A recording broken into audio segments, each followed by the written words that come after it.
Woo! Good morning, everybody. I know it's Tuesday, but it's like Monday because yesterday was a holiday, and I am so happy. And the reason why I'm so happy is I took my own advice. Now, I get on here most every day and I give all y'all a word of wisdom, a piece of life advice. I share something with you that life has taught me. But over this past week, I've decided to take my own advice and I quit my job. My job was a source of stress. My job was a burden. My job wore me down. And I felt like every day I went to work, I was tripping over dollars, picking up dimes. I have never worked so hard for so little ever in my life as I did working at the post office. And I'm not trying to make a video to crap all over the post office. I appreciate the post office. I've worked there for the last year. But it got to the point where I just dreaded going in. It got to the point where I hated it. And I got a buddy of mine who's still there. I won't shout his name out, but he watched my videos every morning.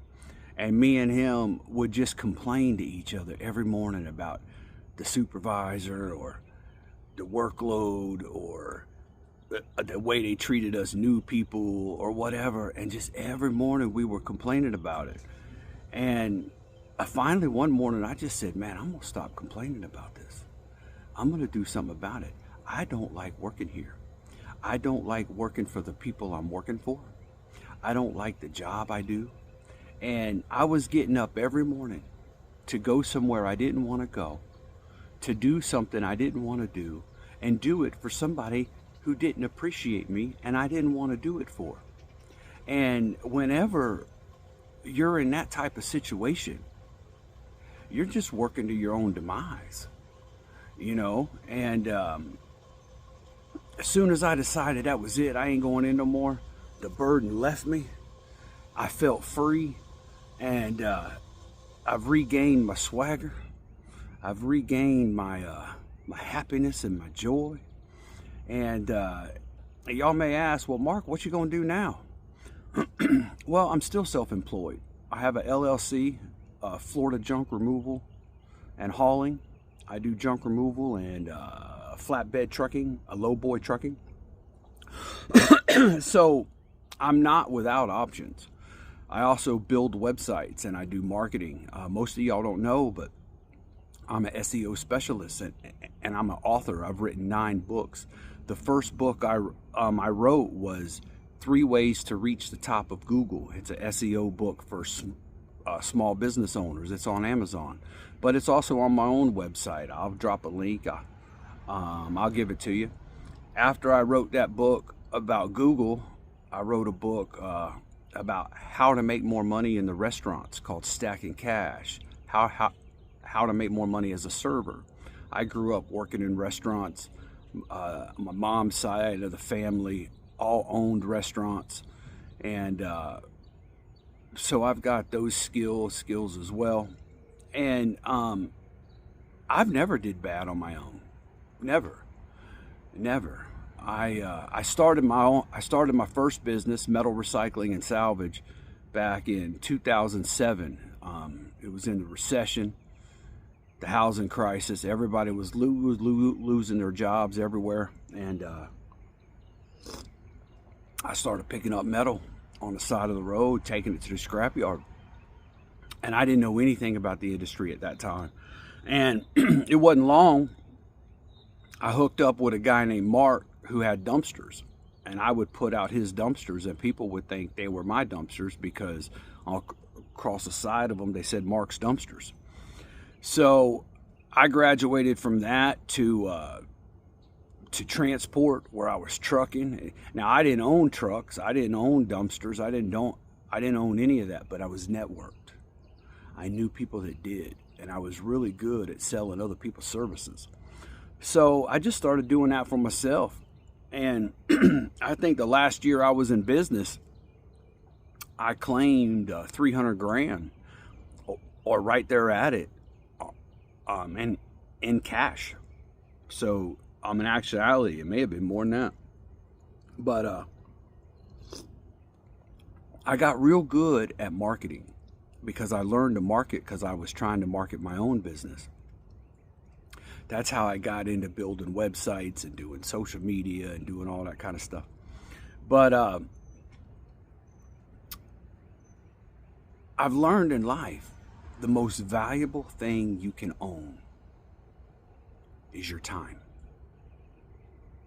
The most valuable thing you can own is your time. And the straw that broke the camel's back for me was I had a family member in the hospital. And I had asked them with 2 weeks notice if I could take a week off and leave the state and go visit a family member of mine who had been in the hospital. And my direct supervisor, he told me, no, you can't go visit. What? What? That didn't go over too well, right? And I don't want to disrespect anybody, but sometimes the wrong people get promoted. And sometimes you find out that you're just, well, I'm not going to speak ill. I'm not going to do that. But it got to the point where their values and my values no longer aligned. And I just didn't want to be in a position where I had to ask other people if it was all right if I went and did this or if I went and did that. I've been self-employed for most of the last 20 years. And the biggest advantage of that is I own my time.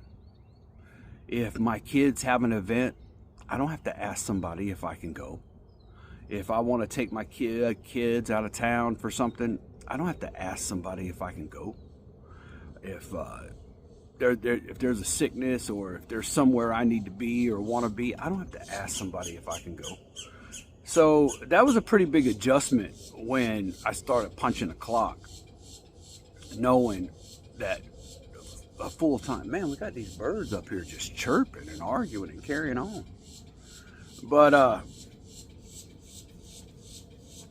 either way, the lesson is the most valuable thing you can own is your time.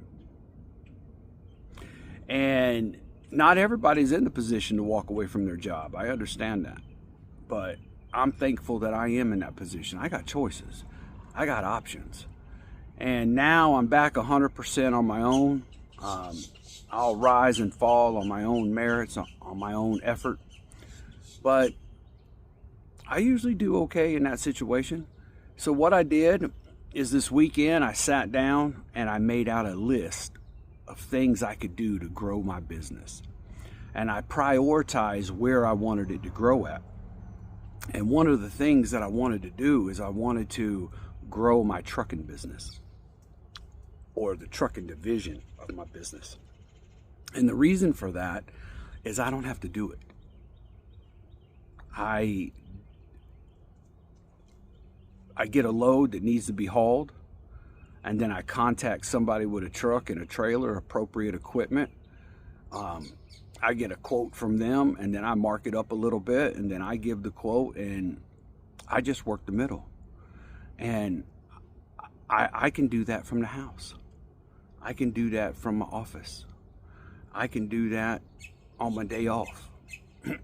And that allows me to scale. Now, I've currently got a couple clients that I do trucking for, but I want to expand that.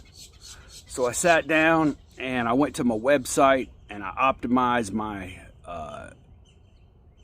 my junk removal site, Florida Junk Removal 239.com, and I built me a page specifically for trucking, and I'm going to start advertising that on Facebook, on Google, that kind of thing. And I made me a list of companies that are likely to need my services. So I'm going to start calling them today. And one of the other things I decided to do is take one day a week and work on my business instead of in my business. So what that means is one day a week, I'm not going to go out and do actual work. that my business does. I'm going to stay in the office and I'm going to work on growing my business, whether that's working on the Google, whether that's working on the social media, whether it's networking, shaking hands, passing out business cards, doing whatever I can to grow the business. And then the other 4 or 5 days out of the week, I will work in the business doing whatever it is I'm supposed to do as an owner operator. And another place where I identified that I want to grow my business is in commercial accounts. Now, I've got one commercial account right now. I got a big contractor in town. They do roofing, plumbing, electrical, and I get all their scrap already. So I need to add to that. So my goals to this week are to add at least one more commercial account and to add at least one more trucking account. I don't have lofty goals, just one in each area. And by the end of the week, I'll be better off than I was at the beginning of the week. Also, on my job, I think at the post office they pay $20.33 an hour.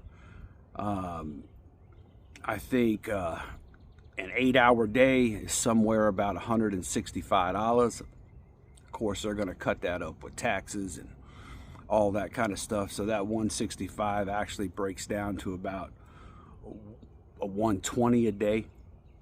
Long as I can make 150 a day, I'm doing better than I was doing at the post office. But of course, I got much loftier goals than 150 a day. But as long as I can bring in 150 a day, I'm doing better than I was doing at the job I just left. So I don't think that's a lofty goal. I think I can do that. And but even aside from that, I just feel so much freer, so much happier being back in charge of my own schedule, being back in charge of my own life, not having to go and do and be subject to the whims of somebody who's been promoted due to nepotism, or somebody who's never ran a business, but all they do is stand on the workroom floor and scream and yell at people. I mean, that's cuckoo. Now, I could understand if I was 18, 19, 20, and I was just starting out. But man, I'm 51. I don't need nobody yelling at me. I'm perfectly capable of performing on my own. And so either way, I just wanted to update you. I wanted to let you know the most valuable thing you have, you own, you control is your time. And people, if you're working somewhere that don't make you happy, I suggest you go ahead and make changes. Now, don't just up and quit your job without a plan B. But if you don't have a plan B, man, start working. No. Let me back up. Think of your job as plan B and start working on plan A so that you can get out of plan B. So that's the word for today.